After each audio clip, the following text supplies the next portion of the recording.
संजय शर्मा जी, आपको लगता है कि बीजेपी जो जीत का दम भर रही है 59 से आगे बढ़ेगी, ये हर कोई कह रहा है, लेकिन कितना आगे बढ़ पाएगी? आप लोगों का भी एनालिसिस होगा ना, वो क्या कहता है?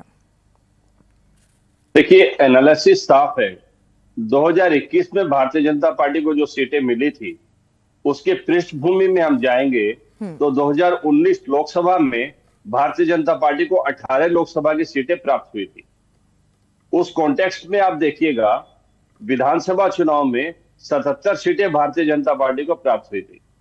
उसमें से काफी इनके विधायक हमारी तरफ आ गए, वो दूसरी बात है। और 2021 के बाद जितने उपचुनाव हुए हैं, भारतीय जनता पार्टी हर जगह भारी मतों से हारी है। कहीं भी कहीं भी कोई फाइट में वो लोग नहीं थे। और फिर 2024 का जो लोकसभा चुनाव था उसमें आप देखिएगा कि इनकी 18 सीटें से घटकर 12 सीटें रह गई।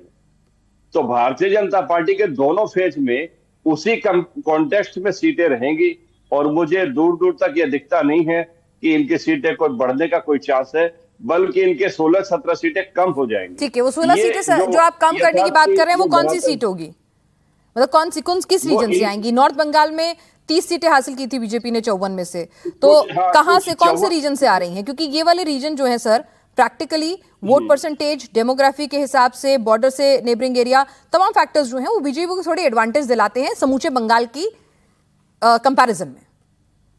इनकी 5 से 7 सीटें नॉर्थ बंगाल में कम आएंगी। ठीक है, इसी जोन में 5 से 7 सीटें कम आएंगी और कुछ सीटें वहां इनके कम आएंगी। एक्चुअली इसके पीछे यदि हम ब्रॉड वे में देखें, भारतीय जनता पार्टी ने, इनके विधायकों ने, इनके सांसदों ने, विधायक और सांसद बनने के बाद जनता के कनेक्ट में ये लोग रहे नहीं। और भारतीय जनता पार्टी की जो सांप्रदायिकता की राजनीति है वो बंगाल की धरती पर चलती नहीं है। और दूसरी तरफ तृणमूल कांग्रेस, जननेत्री दीदी ममता बनर्जी के समकक्ष भारतीय जनता पार्टी के पास अभी कोई ऐसा नेता नहीं है जिसका संघर्षों और आंदोलनों का अतीत रहा हो। ठीक है सर, अभी बीजेपी के हमारे साथ प्रवक्ता नहीं जुड़े हैं, तो शायद इसका मुफीद जवाब सबसे अगर कोई दे सकता था तो वो बीजेपी के प्रवक्ता दे सकते थे कि भाई आपका कैलकुलेशन कह रहा है कि 59 से भी नंबर घट जाएगा और नॉर्थ बंगाल से कम आप कह रहे हैं कि 5 से 6 सीटें कम होंगी और भी कुछ सीटें हैं जो घट सकती हैं।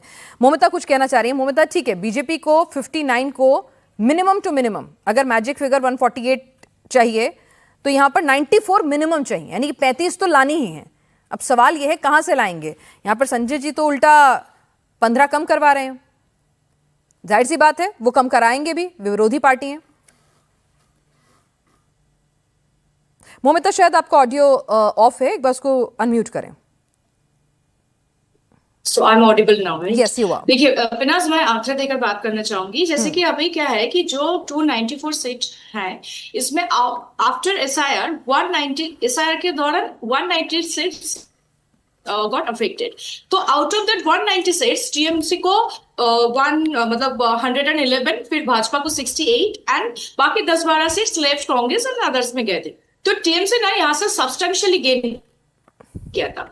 अब कोर एरिया, जो कोर पॉकेट हम कहते हैं, 74 सीट्स इसमें 4 सीट्स में, मतलब जो मुसलमान एरिया है उसमें से टीएमसी को मिली थी 54, भाजपा को 8 और बाकी 12 में से लेफ्ट और कांग्रेस मिला के। तो इस साल क्या हुआ है कि जो डिलीशन है वो डिफरेंसेस ज्यादा है, क्योंकि एसआईआर में हमने देखा 91 नाम रिमूव हो गया था, फिर फॉर्म 6 के दौरान और भी 7 लाख नाम ऐड हो गया था। तो अभी टोटल डिलीशन इज 83 लाख के आसपास। ठीक है, तो और एक आंकड़ा मैं देना चाहूंगी। जैसे कि अभी क्या है कि कुछ ये जो मैंने अभी बोला टीएमसी का 54 सीट्स, उसमें से ना 39 सीट्स आर वेरी वॉलेटाइल। उसमें क्या है कि उसमें जो डिलीशन वो डिफरेंस और भी ज्यादा है। जैसे कि आप देख लीजिएगा हावड़ा, फिर 24 परगना, कोलकाता, इसमें टोटल वोटर्स थे 2.38 करोड़ और वहां से अभी एसआईआर के दौरान 37 लाख नाम एकदम निकल गया। तो 2 करोड़ के आसपास अभी वोटर्स है, ये नोट करना बहुत जरूरी है। और क्या है कि पहला चरण में जो वोट होगा दैट इज आपका 152 सीट्स के लिए है और कुछ ऐसा 52 जिलास के लिए है, if I am not wrong. ठीक है, तो इसमें क्या है ना कि इसमें तो आप कह रही हैं बीजेपी एसआईआर पर डिपेंडेंसी बहुत ज्यादा है। उन सीटों के भी नाम मैं अभी अपने डेटा सामने रखूंगी कि भाई जहां पर हार जीत का मार्जिन जो है उससे कहीं ज्यादा वोट कट गए हैं और ये वोट ममता दीदी के ही कटे हैं। इसको लेकर मोमिता का कॉन्फिडेंस के पीछे वजह क्या है वो भी मैं आपसे समझूंगी, लेकिन सिद्धार्थ हमारे साथ इस वक्त जुड़ गए। सिद्धार्थ यादव, बीजेपी के प्रवक्ता। सिद्धार्थ जी, अभी संजय शर्मा जी ने कहा कि इस 152 फर्स्ट फेज में अगर आपको वाकई में मैजिक फिगर 148 आपको छूना है, सेकेंड फेज की सीटें वैसे ही आपके लिए बहुत अच्छा नहीं है, वहां पे साउथ बंगाल और ग्रेटर कोलकाता का रीजन आता है। 18 सीटें आपने पिछली बार हासिल की थी, max to max upper limit भी कर दें, 3 गुना भी प्रदर्शन कर दें, तो आपको फर्स्ट फेज से मिनिमम 94 टू 100 सीटें निकालनी है। कैसे निकालेंगे, कहां से निकालेंगे? संजय शर्मा जी तो कह रहे हैं 15 और आपका नुकसान हो जाएगा। देखिए, सबसे पहले मुझे लगता है कि जो नीचे भी एक टिकर आपका चल रहा है कि 100 सीटें बीजेपी की आना ये चुनौती है, ये चुनौती नहीं हकीकत होने जा रही है। 100 से ऊपर ये जो फर्स्ट फेजेस में भारतीय जनता पार्टी ला रही है, और उसका कारण मैं आपको बता देता हूं। ये तो सबकी सहमति होगी कि जिस फर्स्ट फेज के चुनाव हो रहा है वो भारतीय जनता पार्टी का स्ट्रॉन्ग होल्ड रहा है पहले से। उत्तर बंगाल भारतीय जनता पार्टी का स्ट्रॉन्ग होल्ड रहा है। दुर्गापुर मेदिनीपुर में भी भारतीय जनता पार्टी ने पिछली बार अच्छा परफॉर्म किया था। उस जोन के अंदर भी भारतीय जनता पार्टी इस बार बहुत गेन कर रही है, इसमें कोई दो राय कहीं नहीं है, आप किसी से भी पूछेंगे।